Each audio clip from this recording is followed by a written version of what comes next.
Please consider supporting Black Women United YEG for the protection and advancement of black women and girls in Alberta. You can learn more about them at bwunited.ca. They are always looking for donations and volunteers. So please, again, support Black Women United YEG for the protection and advancement of black women and girls in Alberta. Again, that website is bwunited.ca. Hi, I'm Jed Bodwin, and I live in Wichita, Kansas. I am a Patreon supporter for Creative Control. I discovered Creative Control some years ago, I think maybe while looking for interviews with Tommy Stinson of The Replacements. And I stumbled across this conversation that Vish had with Tommy Stinson that was really insightful. Vish held his own. I think Tommy can be a little bit of a difficult interview at times. And it went really well, and it really got into some areas that I wasn't expecting. And I thought, gosh, I have to listen to more of this guy and his podcast. Yeah, sometimes I'm not necessarily a fan of the music or musicians that Vish will have on the show, but I always appreciate their creative process a little bit more. And more times than not, though, it does lead me to finding a new musical artist that I'm interested in, or to think a little bit differently about maybe some artists whose work I've overlooked. So, go ahead, and if you've been waiting at all to support Vish and Creative Control, now is probably the best time to do it. I know as a public radio employee here in Kansas, listener-supported broadcasting, whether it's podcasts or radio itself, really isn't a thing of the past. It's actually very much a thing of both the present and the future. So, yay Vish, yay Creative Control. To make your flexible monthly donation to Creative Control, please visit patreon.com/Creative Control today.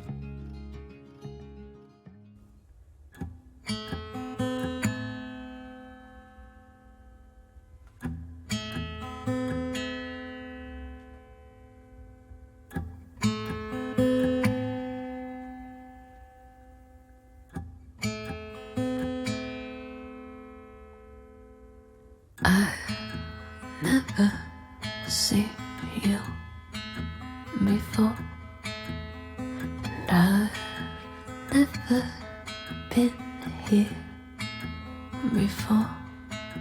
Vicky Metler is a talented and inventive musician based in her hometown of Montreal, Quebec. Working as Kee Avil, Metler is an explorer of music who blends prepared guitar, vocals, electronics, and other instruments for wholly unique songs and performances steeped in improvisation and structure that have earned her the respect of peers, critics, and loyal fans. Following up on the self-titled EP that Black Bow Records put out in 2018, Kee Avil's stunning debut album was released by Constellation Records on March 11th, 2022. It's called Crease and has prompted Kee Avil to hit the road, including tour stops in September of 2022 at the Festival de Musique Émergente, the Guelph Jazz Festival, and Pop Montreal, among others, before heading off to Europe in October and November. Vicky and I connected recently to discuss her musical studies and current practice, what it means to prepare an instrument or a voice, and why she was drawn to making such sounds, the kinds of spaces she tends to play in, her sonic and visual collaborators and their roles in her work, how and why she began to incorporate vocals into her music, and singers and lyricists who inspire her, the Guelph Jazz Festival, other future plans, and much more. Part of the Entertainment One Network with the support of listeners like you who follow and subscribe to this podcast and spread the word about it and make flexible monthly donations at patreon.com/Creative Control, plus in-kind support from Pizza Trocadero, The Bookshelf, and Planet Bean Coffee in Guelph, Ontario, and Granddad's Donuts in Hamilton, Ontario. This is episode 712 of Creative Control, featuring the thoughtful and idiosyncratic Kee Avil, with your host, me, Vish Khanna. And I'll just keep on running away, hoping we never meet. It's not the worst thing that's happened to me, but it's not that far off. I exaggerate everything just to entertain my own self. Hi, Vicky. How you doing? Hey, I'm doing well. Thank you. How are you? Oh, I'm well, thank you. Well, I am well. I should forewarn you, a couple neighbors down from me, they're doing some sort of construction. Okay. We've been hearing lots of nail guns. It's like roof stuff. Yeah. So if you hear shots in the background here, or any kind of clattering, don't worry, I'm fine. But it's what woke us up today. Is just them doing something. So just wanted to fill you in on that. Otherwise, I'm well, thank you. Where in the world are you today? I'm in Montreal. Ah, lovely. How are things going in Montreal for you today? Good. What are your plans? You have plans? You have big plans today?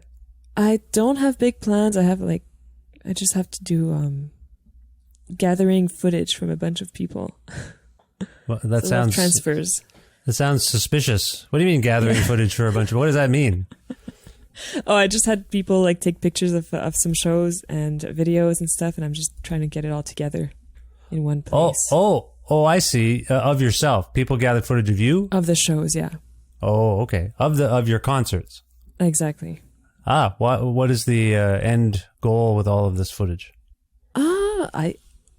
There's no precise end goal. It's kind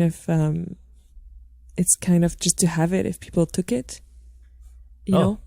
Just okay. like maybe doing some kind of promo things, or we played at the SAT, the Dome, a few weeks ago in Montreal. So that was kind of something I'd like to do again, and kind of a particular event. So just trying to keep archives, or I don't know. I see. No, that's fine. Sorry, did you say you played at a dome? I didn't catch what you said. Yeah, it's like a dome. It's like it's the SAT. It's called.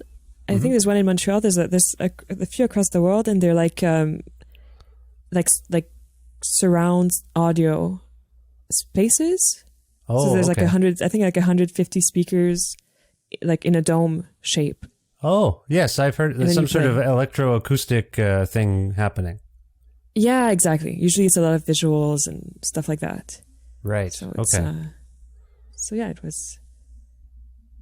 Yeah, I guess we just want to see what it looked like, what it sounded like, and I don't know. Just gathering the footage. We'll see. We'll find out what happens. How did it feel to actually perform in the dome? It was good. It was good. Yeah. It was a big challenge, but it was fun. What is your general live configuration? Is it just you? I used to play a lot of solo, and now I'm playing often with a drummer. So electronic drums and acoustic. Like he plays like a snare, like a prepared snare. Mm-hmm.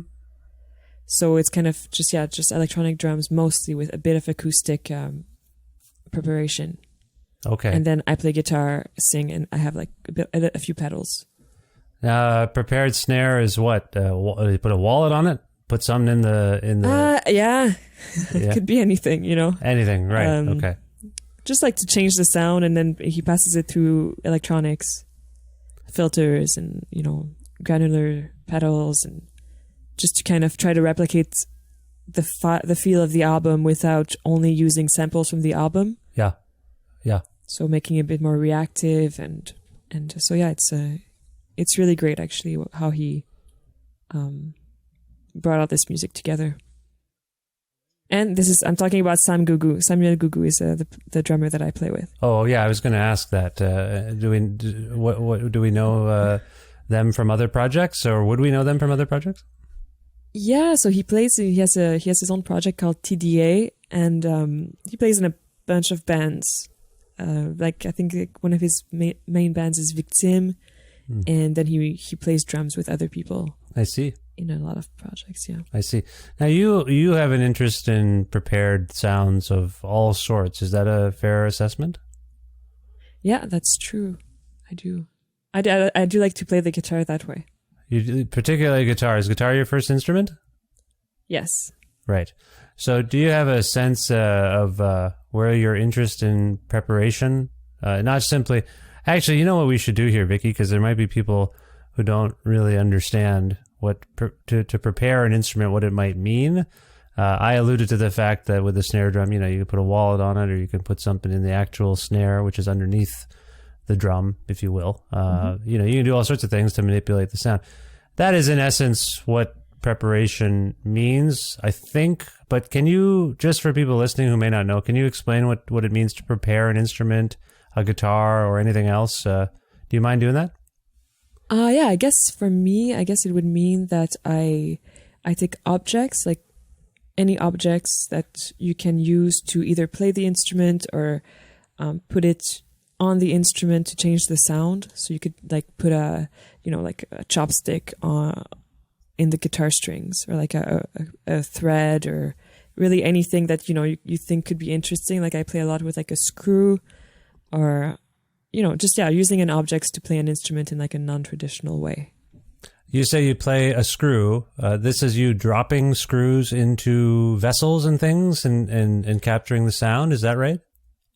No. Well, I did do that a while ago, but usually for the guitar, I would just play the screw on the string, so like as a pick almost. Do the strings like that?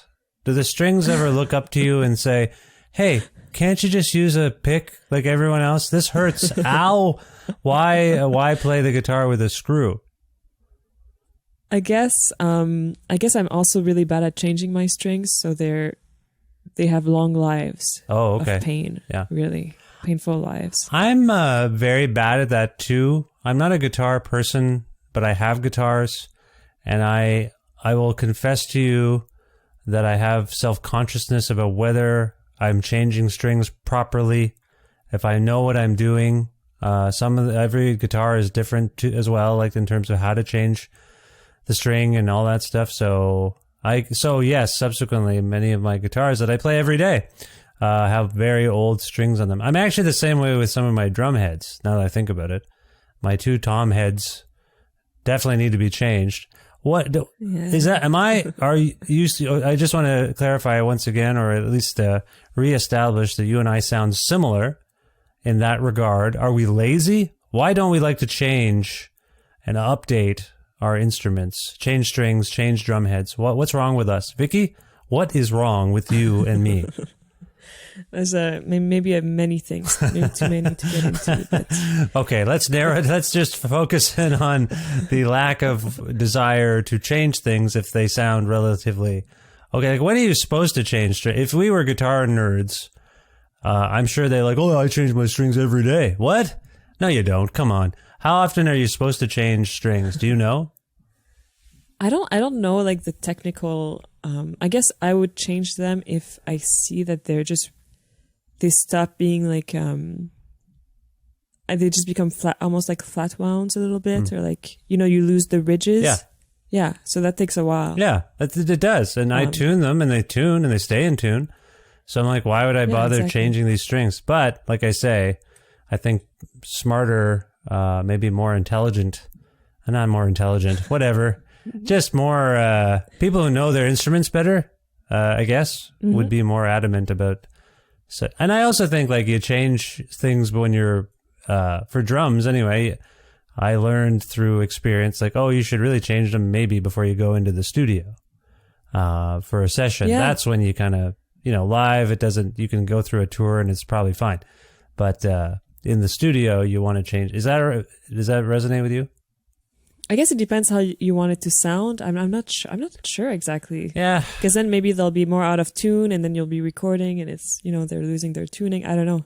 Yeah. I don't really have a rule on it. Is it trusting your? How about this? It's a musical instrument. It creates sound. So do you trust your ears more than your eyes? Because I'll look at my drum heads and think, man, they're really worn out. But to your point, when I'm playing, they sound pretty good. So, and I've talked to more experienced drummers than me over the years. Like I remember talking to my friend Dave Clark, who people might know. He plays in Rheostatics and some other bands. And I said, how do you know? I don't know what to... People are like, tune the drums. Like, I'm not exactly sure what I'm listening for. And he explained it. There's obvious things like ringing and the guitar string goes out of tune. But he told me he told me sometimes he tunes his drums with a guitar tuner. If he likes the way a drum sounds, he'll put a tuner to it, and if it says it's it's a D, he'll write on a marker on the drum head D, And then the next time he's got to change his head, he'll try to find that, I guess, that note, which I found interesting. That's cool. Is that good? I don't know. See, Dave's smart and he knows drums, so I trusted him and I trust him, but I'm sorry. This was not meant to be a music lesson for me. I apologize. I just was curious about your approach. And in some ways, when you get into prepared instruments, the tuning or the precision of the notes is not something you're striving for exactly. Is that right? You're trying to alter the normal, conventional timbre and sound, right? Yeah, exactly. Right. Yes, it's definitely less strict on that. So in a way, using very old strings in itself could be a form of preparation, if you will. Yeah, I guess so. It's All right. a different sound. Yeah, see? So Okay, we got to something. Yeah. So I'm sorry, I cut you off. Did you really explain your view of preparation, or do we get to it? I feel like we did. I think so. Okay. Yeah, I think so. Okay. Now, I don't know if we established this. What drew your ear to preparation and these kinds of unconventional approaches to playing music? Do you remember this? I guess I've always been drawn to like a rhythmic approach as opposed to like a harmonic or melodic approach in a way. So I think preparation for me was a bit like, I always like imagine like maybe like percussions or like the rhythm is kind of what creates the familiarity, or I don't know exactly what, but it like something that repeats or like, and then the preparation acts as the kind of, the harmony or like the some form of melody. So I guess for me that's why it was interesting. It's like, how can I focus on rhythm and still have something that it's not like chords or anything like that, but it's still, you can still create a form with it.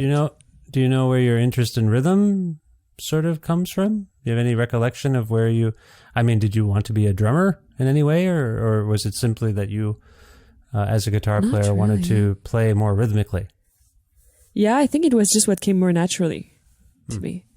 Like the just harmony on guitar and stuff like that is just, I just always found it, like you have to think. I always had to think, and maybe maybe it was less natural for me. That kind of intellectual, kind of more like, I'm sure if you do it enough, you don't have to think anymore. But I never got to that point. Well, I mean, there's not to be too hokey about it, but we are, as humans, we are a rhythmic-based organism. I mean, literally, we have a heartbeat, and that can dictate our day. The rhythm. Yeah. Sorry, I sound like I'm writing a song by Bette Midler by saying things like the rhythm of our heart. Or maybe that's a different. I feel like that is a song. Isn't that a song? The rhythm of our heart is beating like a drum. I can't remember maybe that's Rod Stewart, or maybe I'm making that. Maybe I just wrote a great song. Anyway, we are kind of rhythmic people. I was drawn to the drums and beats first as a kid interested in music. As a player, I should say. Do you remember when you first got into music, maybe as a child, what you were exposed to and by whom and why it spoke to you? Do you have any memory of that?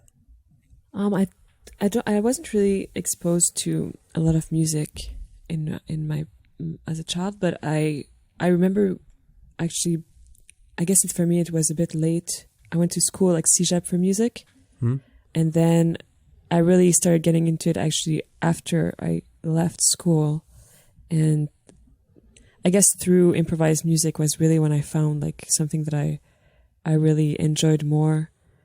And a good friend of mine started introducing me to music then, and that's kind of how like as far back as I go usually, when I really felt like I was attached to it and wanting to just play more and stuff like that. I wasn't really playing that much before. It was kind of, just really late. Were you listening to a lot of music? I'm not exactly sure why I did music. Like, I'm not like, I wasn't really ever, I kind of fell into it, I would say. Some people, they play it from a young age and everything. And I don't really come from a musical family, and I don't. It's always something I wanted to do, but yeah, it took a while to actually do it. It's always something you wanted to do, but you don't know why. Yeah, exactly. That's a little weird. No offense. I didn't mean to insult you. That was insulting. I'm not saying you're weird, but that's like, for some of us, like I've told this story many times, I think on the show in various ways, but I remember my cousins, but mostly my one cousin Anand got me into music, and then I was just hooked. I thought he was cool as a cousin. And then when I saw all his tapes, I was like, I want to be like that. I can see my son does this with me a little bit, although I don't think they think I'm cool. Well, maybe they do think I'm cool. I'm being maybe immodest, but you look up to people, and when they're into something, if you like them and think they're interesting people, you try to get interested in what they're interested in. And then you kind of pick and choose in life. Like, you didn't have a figure like that in your life. You're saying you didn't come from a musical family. But did you have a key figure in your life at a young age who made you think that music? No one. Were you born in a pod on an island by yourself? I don't understand. That's fascinating. You don't have any sense of memory. Let me ask you this. You fell into it. What did you go to music school for? What did you study there? Guitar, I'm guessing, right? Yeah, exactly. Guitar. Okay. And how long were you in that school? I was there for 3 or 4 years. And what age did you graduate, if you will? I was early 20s, 22, I think. Oh, I see. Oh my gosh. Okay, so you were not a child. You were an adult. No, I was not. I was definitely. That's why it's like and even then I was in school, and school is this weird place. But I did make friends with people who I learned a lot from them. Mm-hmm. And then when I left school, that's when I really started kind of, just playing a lot of improvised music I met a friend, and we were still really good friends. And then we just started playing together all the time. And like, he's like an encyclopedia of music. So he just constantly was feeding me music and things to listen to. And then we're just playing so much. And that's kind of how it happened, and really with improvised music, because I studied jazz, but I was never good at jazz. I was never like, I wouldn't really practice it that much, and I don't think it was really for me, even though I like jazz, and I liked it, but I couldn't have that kind of like discipline to learn this style. And then I realized that's why improvised music is so great for me, because then I didn't have to be, stuck in one thing, as school often teaches you is very narrow sometimes. So sorry, the schooling curriculum was more about jazz? Is that what you were saying? Yeah, exactly. Okay. Now, you didn't name this figure who sounds a lot like my cousin Anand for me. Was it my cousin Anand? Who was this person that helped you? His name is Raf. He's a bass player. Also started playing trumpet recently. Oh, okay. Yeah. So this is an interesting thing I encounter a lot with guests on my show who play music. They wind up in some sort of schooling or training, whether it's piano lessons as a 7-year-old or like yourself going to a music school later in life. They end up learning some things, but they also end up resisting and rejecting a lot of things. But all of that informs their current and ongoing practice, if you will. Like, you learn as much what you don't want to do as you do what you do want to do. It sounds like that's the case for you. Like, as much as you didn't want to immerse yourself in jazz playing, improvisation is definitely not even a distant, but a very close cousin of jazz. Improvisation, as I understand it, I think as we conventionally understand it. So is it safe to say that your jazz schooling, whether you meant to or not, it had some bearing on your approach to improvising? Is that a fair way of putting it? I think I would say that, like, what I learned in terms of like very basic rhythm and harmony, but even there, I don't see it that way. I don't think anything that I do is related to jazz, really, as much as it's related to rock or to any other style of music. I don't feel that from that. I don't feel like that's what I got from schooling. Like, it was more like a way of listening, or not, or just an attention to sound or rhythm, just playing, just playing, learning how to play, anything really, just like the basic of music, like reading music a little bit, like kind of like stuff like that. You feel free of genre on some level. Yeah, totally. Are you yourself a pop music fan in any way? Pop meaning not necessarily what's currently on the charts, but just like, structurally, repetitious structure, if you will, which can occur in improvisation, of course, as well. Some sort of anchor figure. But are you a pop music fan at all? Yeah, I do. I listen to all kinds of music. Yeah. Really. I bring it up because I was playing your brilliant record here, Crease, in the car in the last couple of days, and it's been some months since it was released, and I had it on in the house, and I put it back on over the last couple of days, and my son chimed in, "Oh, this is the person who sounds like Billie Eilish," and I was like, "What? Huh? That's interesting." I had a conversation with someone else about people like Billie Eilish and Lorde recently, and they were quite, I think it was Joan Shelley. She's a folk artist from America, and she was just talking about how it seemed like the whole culture had shifted to this rhythm, sort of, let's call it prepared rhythm, where that's all you heard after a while was just sort of prepared drums, prepared rhythms. And my son picked up on that on your record. He picked up on the rhythm. So all this to say, I think your attention to rhythm is evident even to a soon-to-be 11-year-old. And I think that's fascinating. Do you start with rhythm in this context as Kee Avil, or how do you begin composing? Not necessarily. It depends on the song, and sometimes it's lyrics, sometimes it's just a guitar line, and I think the rhythm almost was figured out as we went along. Like I worked with Zach Scholes on the album, like we produced it together, so I would like write the song, bring it as far as I can, and then we would work on it together. So a lot of the process was learning how to do that, like working together, and how the song could be transformed with a lot of the rhythms, a lot of the beats were done like with synths, and a lot of it was through like a Maximus beat patch that I think Zach like found it and then changed it. So it was a lot of like generated rhythms that we edited. So a lot of editing.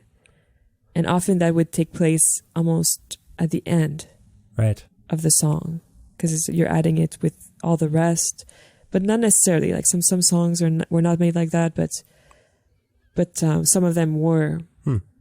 So yeah, we definitely worked on the beats together a lot. It's very hypnotic, if I might say. It's very alluring. Whatever you guys are doing, it sounds great, and it strikes me. So that's. And sorry, who is Zach exactly? Zach is the person that I was working with for the album. He's also a musician, and he recorded also the album. Oh, okay. And this was all in Montreal? Yeah. Are you from Montreal? Yeah. I'm from Montreal, yeah. I was born on the North Shore. Okay, cool. So you've been there the whole time. Never wanted to leave. You enjoy Montreal. Yeah, I do enjoy Montreal. I do leave a lot, but I love coming back here. Let's say that. Oh, do you spend a lot of time on the road? We're starting to tour again, and I've traveled a lot. Like I did tour a lot before the pandemic and stuff like that. So you're a relatively new artist, for me. I first heard of you via your Constellation Records release. How long have you actually been performing as Kee Avil? I think since 2017, like about 5 years. I see. Okay, and in that time you've crossed the globe. I did. I did a bunch, especially during the last years, because I put out an EP in 2018. Mm-hmm. So then I spent a lot of 2018, 2019 touring, a lot of tours in the States, and I did like one tour in Europe. So I wasn't touring Europe that much, and then the pandemic happened, and then now we're going back to Europe a lot more. So hopefully the States again. But were you on the road during the pandemic, at the advent of the pandemic? Did you? There's a few artists I've spoken to who had to like hightail it home from Europe as the pandemic struck. Were you on the road at the time? No, I was here. I was actually finishing the album. I see. Okay. Oh, so most of your pandemic time was spent just finalizing this record? Actually, we were mixing the album as the pandemic was starting in March. Oh, okay. So we were done. We were just mixing it, and then we finished mixing it right as we went into lockdown. What is it like to? And then you subsequently have obviously released the record during a period of some measure of stillness or uncertainty. What has that been like for you as a relatively young artist who's trying to establish yourself? What has it been like to try to do so in a period where people feel so unsteady and everything's uncertain and things are being canceled left and right? I can imagine what this must be like for you, but can you articulate that? How has it been? I guess there is always uncertainty, but I guess you start to expect it, or to you plan things. Like I always plan things anyways, and then if it gets canceled, then it gets canceled, and if something happens, you just kind of live with the flow. It has been harder because of the pandemic, for booking shows especially. Yeah. Just because of it created such a backlog of touring musicians, and that we're still catching up on that. And there's less venues. We lost a lot of venues. Yeah. Many things happened that it's not the same world as before. I think, even for DIY touring and stuff like that, I don't imagine it's easy. And so yeah, you learn to live with that. And at the same time, like I was always doing like a very DIY touring beforehand, so it was nothing was really certain anyways. Right. Yeah. In a way, so you kind of it's just now it's worse. But I guess that's kind of like what being a musician is in a way. Just yeah, it seems to me that the music you're making would probably be more. You mentioned DIY touring, but in my mind, that can mean playing rooms where listening to the artist is actually the point. It's not a bar where the music is part of the reason you're there, but it's just sort of understood that you're going to talk to your friends and go get drinks. Is it fair to say that you would more likely play, let's call them listening rooms, alternate spaces, as opposed to conventional rock bars? I'm sure you've done your share of both, but do you do one more than the other?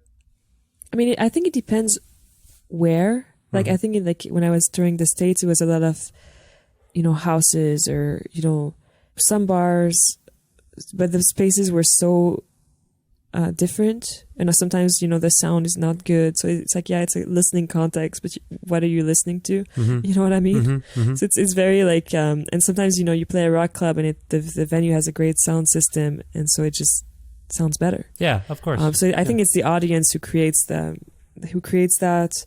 And at the same time, I don't know if I prefer playing listening rooms as opposed to non-listening rooms. I think they both have their fun aspects. Yeah.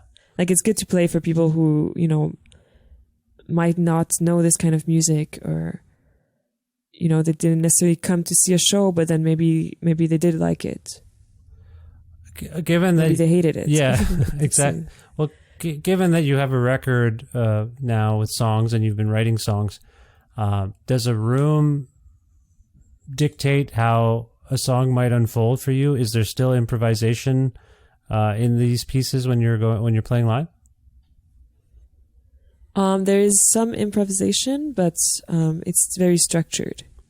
Okay. So the improvised moments are structured within the pieces. We have started over the past tour to do, we kind of really worked on the set as a set. Mm-hmm. So like creating transitions and I feel like that's the first step to actually open up these songs live. it's just like, yeah, it was a lot to learn how to play this music live. We had no idea how to do it. I see. So I think at this point we can actually do it. We can do it well. And so we've created the transition. So now it's like the set flows much nicer, and it opens up between song spaces to improvise, leading into the next song. And then at some point, hopefully, yeah, we can open up the structure and improvise. So the audience's behavior is not going to dictate how, let's say, aggressively you attack a song necessarily. It's just whatever. It sounds to me like it. No, it could. It could. Okay. If someone's bothering you, you're gonna go after them. You know what I'm saying? You're just like no, and that sounded mean, but you know what I mean. Like let's say you're in a room and everyone's talking. Would you? You could potentially like, let's amp it up. Let's if they're gonna talk, let's go at them. Do you have that spirit in you at all? Yeah, you can control a bit how, control the space. Definitely. I don't know if I feel like that's like not I don't really see that as improvisation in a way, because it's kind of a reaction, Yeah. Like you could be playing like a composition and still do that. So I think, yeah, that definitely, we can definitely do that. And also I turn now with Zach, who worked on the album and who is doing sound live. And so definitely he knows the music so well. So he really plays with how it sounds in the room, which is great to have that he can do that. So we're definitely a team. Like I see it as a band. We're like a 3-piece. Oh, okay. So Zach's on the road with you? Yeah. Okay. Now you are also a vocalist and a songwriter. Tell me about your approach to singing in this configuration. It is in itself very unique. It is in itself prepared, if you will. Tell me about your vocal approach here, and potentially also, how you view, lyricism and songwriting as playing a role in this project. Can you talk about that? Actually, I started singing basically in 2018. So for me, it was really late that I started. When I started wanting to write songs, that's when I started singing. And so I'm still discovering how to sing in a way. And so the process of singing on the album was long. It was a very long process. Basically, we recorded all the vocals at the very end. When all the songs were finished, we went back and redid almost all the vocals. So that just because they were so different one from the other, and working with Zach, he really pushed me to do things, to like just say he was a really good extra ear to try things, since I'm not experienced vocally, and maybe that's it's a big part of the sound, because the vocals are very quiet, but just recorded very loud and mixed very loud. So that's definitely, and a lot of layers, like vocal layers in the album. Yeah. And that's that's partly because I can't really sing loud. Like even live, like I'm working on it, and it's technical, but also it's a nice intimate space that I think it fit really well with the albums. But it was a process of discovery over about 3 years. And live, it's sometimes is a nightmare, but somehow Zach makes it work, because it's just feedback. And I imagine having Zach there for your approach to singing is essential. If it can be, yeah. A sound person who doesn't know your style may not know how to mix it. Is that what you're getting at? Yeah, totally. Yeah. Totally. So you say you started singing in 2018 after not singing and not really feeling like you could sing. Do you know what compelled you to actually start vocalizing? I think it's just I just wanted to, I got really into Kee Avil, and I wanted to write it. I was like, I have to write a song. My band had broken up. I had an instrumental band, an improv band, and then it fell apart, and I just wanted to do something on my own, and I wanted to try writing a song. And so I figured I should sing. It would make the song more song-like. So, do you have songwriting? You mentioned Kee Avil as a singer, I think, and potentially as a songwriter.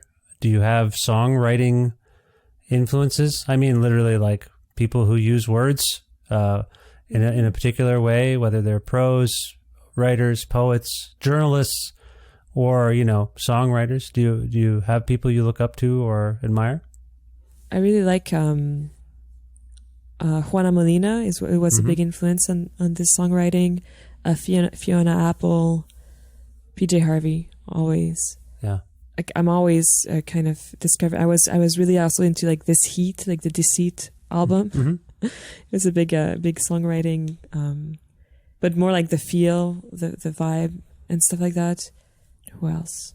Yeah, just those are some of the people that I really went into their work. Right. So in re-recording your vocals for Crease, as you mentioned you did, which I assume you did primarily because you felt like you could do it differently and potentially in your own view better than you had before. Is that what you were kind of intimating? Yeah, exactly. Just you didn't feel like it was up to snuff and you wanted to give it another shot, right? Yeah, exactly. And like I think it was kind of, that's also, the way we wrote the album, it was one song after the other. So by the time we finished the first song and we got to the last song, it had been probably 2 years. And so we were not working on multiple songs at once. We really worked on one at a time. And so re-recording the vocals brought them together aesthetically. Yeah, and I think. Yeah, I agree. And I feel like your vocal is like a lot of artists these days. I think vocals are always a texture, obviously, in a song. They're not simply the voice. Depending on how it's recorded, what's done to it, the voice can be an instrument, just like another instrument, if you will.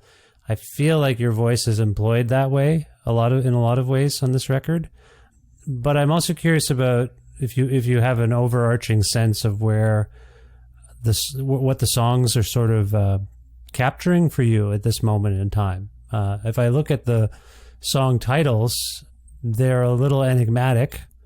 I don't know necessarily how they relate to what you're saying, but I'm also so captivated by the sound of your voice that I'm not always homing in on the words, if you will. But I know you spend time on them. Just in that regard, do you think you're giving equal weight to how you're saying things and what you're saying? Or do you feel like you're putting some sort of priority over like how what I'm saying fits with everything else going on sonically? Or is it just as important to you to convey the meaning? Sorry, maybe this answer is obvious, but I'm just you're a very unique artist in this regard, I think. Everything is a bit off kilter, but I think very thoughtfully rendered. Like the sound of your voice meshes very well with the sound of the instrumentation. But sorry, can you speak to what I'm getting at in terms of what you're trying to convey and also how you're putting your voice across? Yeah, so I guess it's it's like the meaning of the songs and stuff. Like the words are definitely chosen. Sometimes they're also improvised, but they're put together in a way that makes sense, but also remains abstract. And I think I like that. I feel like the words, they could mean something if you were to read them, but it's not really. I don't think that is really the point. They're very like imagery based often, or like trying to describe like a very simple emotion, but like in a way that's more, creates imagery really. And sometimes it's just based on rhythm. So I write out the rhythm of that the melody should be, and then I try to find words, and then by doing that, I go through, like, I always have books of words and phrases. And so I just go through that and I find, okay, well, this phrase maybe could work. So it's kind of like putting together a puzzle for some of the songs. Some of the other songs, they're just like, they come together really easily. And some of the songs have like 3 words. Yeah. So it's like, it's very, it depends a lot, but I'm not, if I am trying to convey a message, I'm going to let that up to the listener to figure out their own message. Yeah. Fair enough. Because things change too. Like when you write a song 3 years ago, it doesn't mean the same thing now when I sing it. It's not.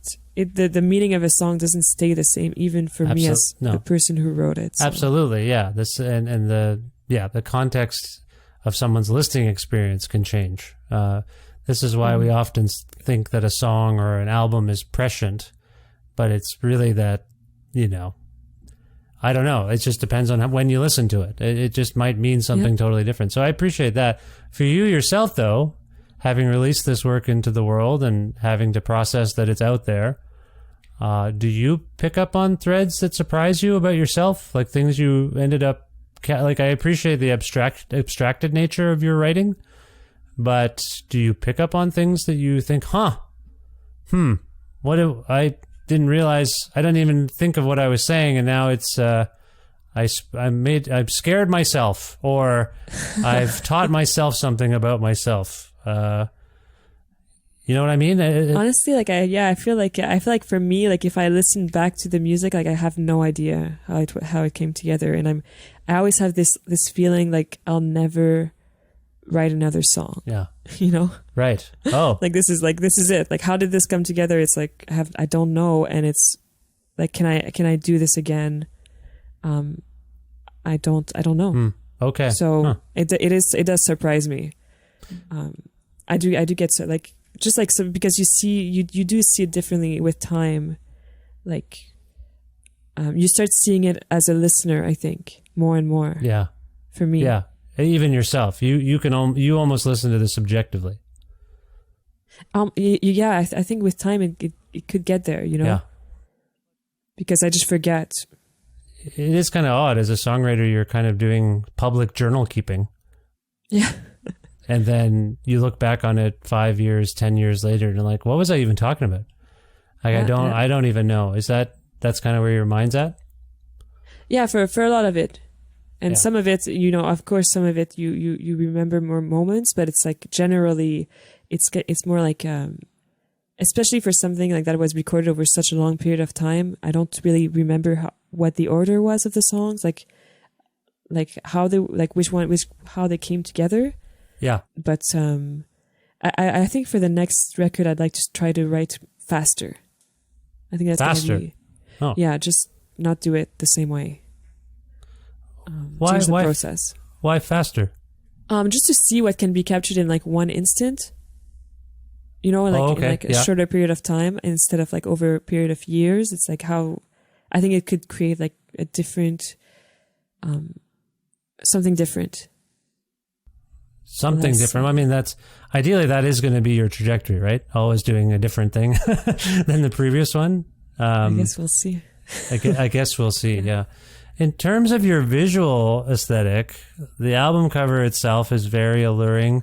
The videos that accompany some of these songs are very visually compelling. What is that all you're doing? Do you have a background in visual art as well? I don't have a background in visual art, but I work with some amazing people. Like the videos were done. Yeah, it's just like I have like ideas, and then I work with people to make them happen. I see. Okay, so these are all collaborative. You seem to really, as much as you are your own artist, you seem to collaborate. You've spent a lot of time here shouting out your collaborators. Collaboration is important to you, yes? It is important to me, and I don't collaborate that much with music. Like I work with Zach for the recordings and stuff like that. I work with Sam for the live, and then you know I had another friend playing cello and stuff like that. But I feel like for me the music aspect I really like. I don't know, for the album I really had to figure out what my voice was, and then visually I collaborate with the visual artists, and I love that because I'm not a visual artist, so I. Yeah. But definitely the people who I work with, they have an aesthetic, you know, they do amazing work. So I think it would just like, then we just come together and see what can happen, you know? Yeah. Is there a visual component to your live show per se? And I don't mean, well, sure. But in any regard, whether it's, the way you and your, fellow musicians are, attired, or is there that, kind of a approach to your live shows? Like this has got to be visually stimulating as well as sonically? I mean, there's no like costume or anything. But I mean, it's not that I wouldn't want to, but it gets really complex to do that. Yeah. We did do like I do it for like video shoot, like live performances. I just filmed one with like, it's like different costume for each song. And like, for the live show itself, I worked with Miriam, who did a lot of the visuals that you might see on YouTube. Mm-hmm. And so those visuals might, she did them live for the album launch in Montreal. Mm-hmm. And I might start integrating them into the live show when I can, when there is a proper projection setup and stuff like that. Yeah. So that will be there will be hopefully be a visual aspect to the show for tours. Nice. But yeah, nothing like elaborate like costume and No, fair enough. I just wondered. I mean, unfortunately, there's a lot of mood setting in your music, and sometimes that can lead people to, bolster the mood with who knows what, projection, the lighting. it would be amazing. I would love it. Like if I had the budget, it's more a budget thing for me. Like Right. I love like Björk's live shows or like the works of art. Yeah, exactly. And like, yeah. yeah. The whole thing's like a aesthetic expression for all the for all the senses, if you will. So I appreciate that. She's me too. I love it. So, what is next for you? You mentioned that you were mixing and finalizing this record during the pandemic, and I think you said you were mixing it in March of 2020. So it's been some time. Have you been accumulating and writing new material? I have not written one note of music since then.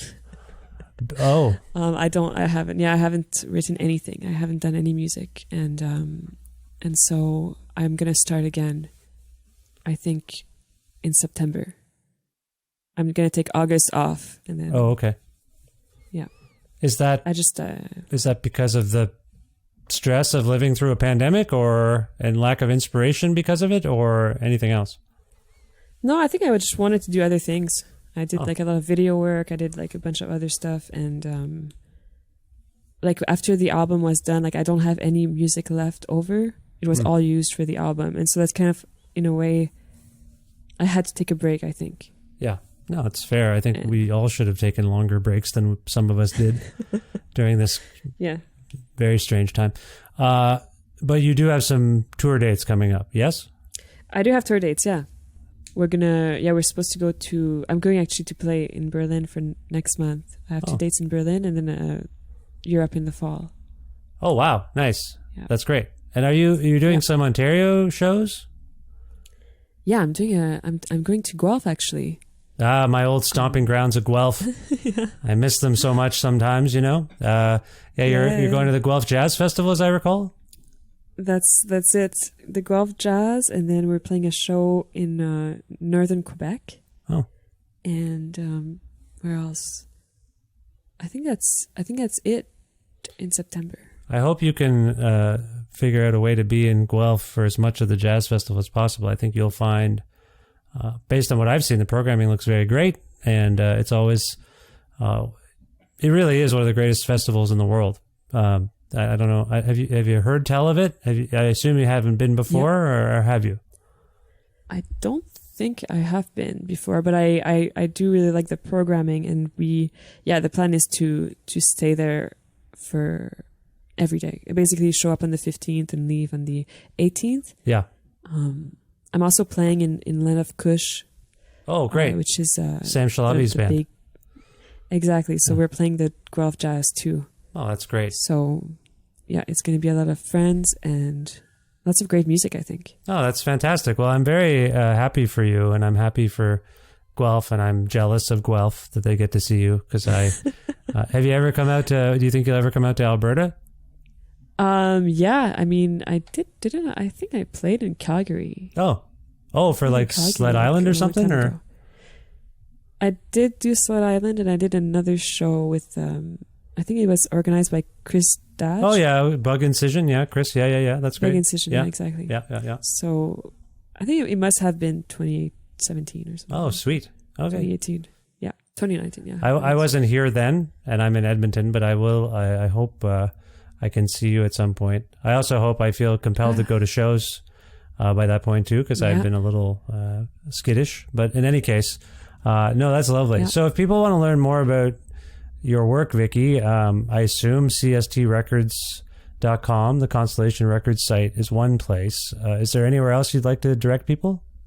I guess I have a website, and I have, well, the Bandcamp too, just, and the YouTube, like, there's all the videos and stuff like that, all under the same Kee Avil name. So it's pretty easy. I don't normally like asking people about their band names. I think it's personal, and I think often the stories aren't, they're just like, I don't know, I named it this, leave me alone. But that's an interesting, what is the origin of your, may I ask, and I apologize, I've tried to say that to apologize in advance. What is the origin of this name? What does it mean? I feel like you're not going to like the answer. Uh-oh. Is it about me? Does this have something to do with me? No. Did I do something wrong? No, because it's I guess like Kee is like Vicky, the ending of the name, but it's the other Avil is it's kind of what you just said. It's I was brainstorming, like trying to find something that sounds good and doesn't really mean anything. And that's kind of the one that stuck. It's not it's not a proper word? I don't think so. Okay, you made it up. It might be in another language. I mean, I couldn't find much. There's like Avila, which is like a very well-known name, and then Avil, I don't know. I couldn't really find anything on it. Well, let me say this. I applaud this. I think more artists should Google their thought, the band name they had in mind. They should Google it, because everyone picks like weird, like, but we're going to call our band Elevator. And you're like, no one's going to find that. That's not just make it up. Make up words. Like, stand out. I feel like you did that, if I may. That's good. So I just want to say, thank you. I will 180 what you said. I liked your answer so much. I liked it more than any other answer I've got, because you made up a thing. Okay, good. And it works. Because it sounds like... Yeah, it does work. I will say, for some of us, knowing where you're from, we're like, oh, it must be French. Oh, was that Italian? You just assume it's another language. So the fact that you made up a word, I think, is bold and wise, if that means anything to you. So well done in that regard.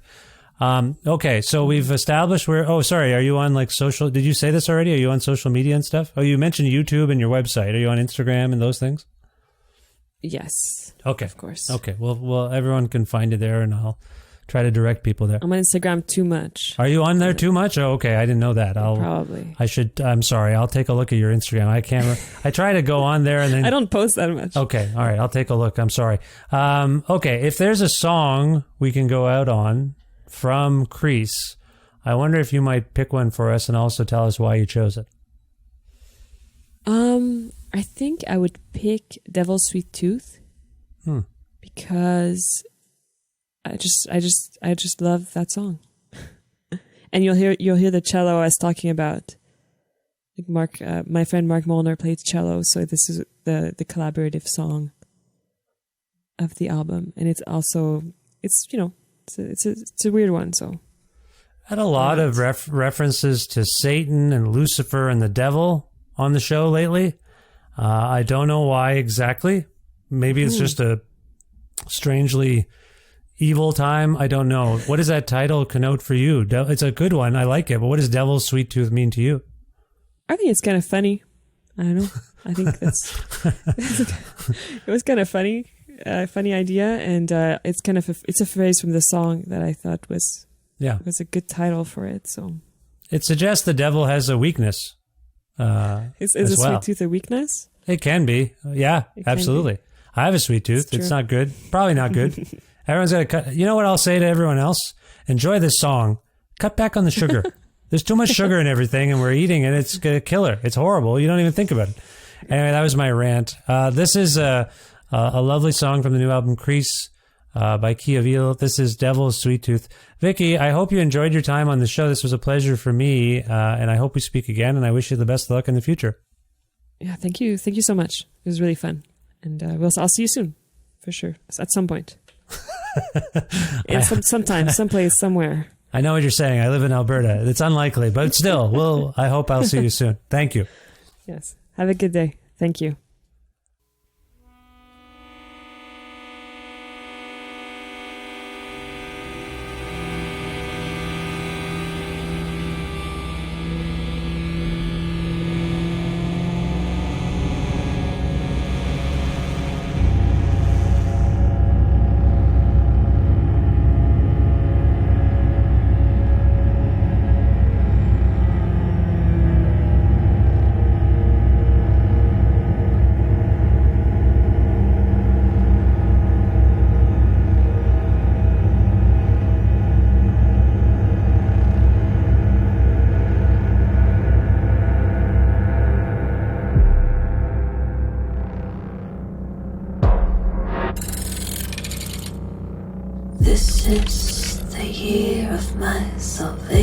imagine the year when it all will change.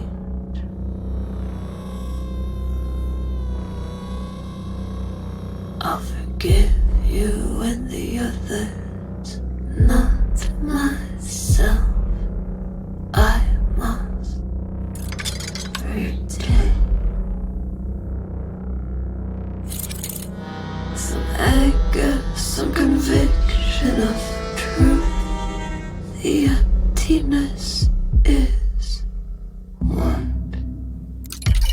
I dread. Some hunger, some thirst for contradiction. With my own breath I will be drenched. I'm addicted to everything I see and hear of you. I refuse to survive till the end. Survival's for the fittest. Living is for the lost. Laughter for the devil, sweet too. Feed me to him, limb by limb. Feast on my voice that will tear out your throat. Its whispers spit you from within. Stare at me naked as we lay in a block of glass sunlight, etched into the fibers. My dream, you've been beaten, fragile, bent, deleted. Serve me to him, green fur and bones in a sty of book, sealed with a see you later, see you later, night devil.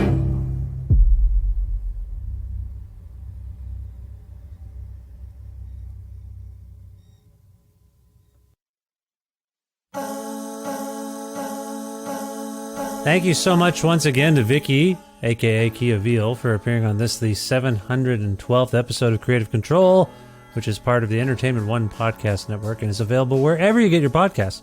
If you can't find an episode that you've heard about, people have told you about it, and then you subscribe to the show or you follow it, and you can't find it because maybe it's too far back and something's wrong with some sort of robot algorithm thing, I don't know. Anyway, if you can't find an episode you've heard about, or if you want to learn more about me and sign up for my monthly newsletter, please visit vishkhanna.com. You can also like Creative Control on the Facebook. You can also follow the show on Twitter at vishcreative, or you can follow me directly on Twitter and on Instagram at vishkhanna. Also, please visit patreon.com/Creative Control to make a flexible monthly donation to sustain this podcast. Now, again, you can pledge any amount you want, and you can change it at any point in your life. You can pledge for a year.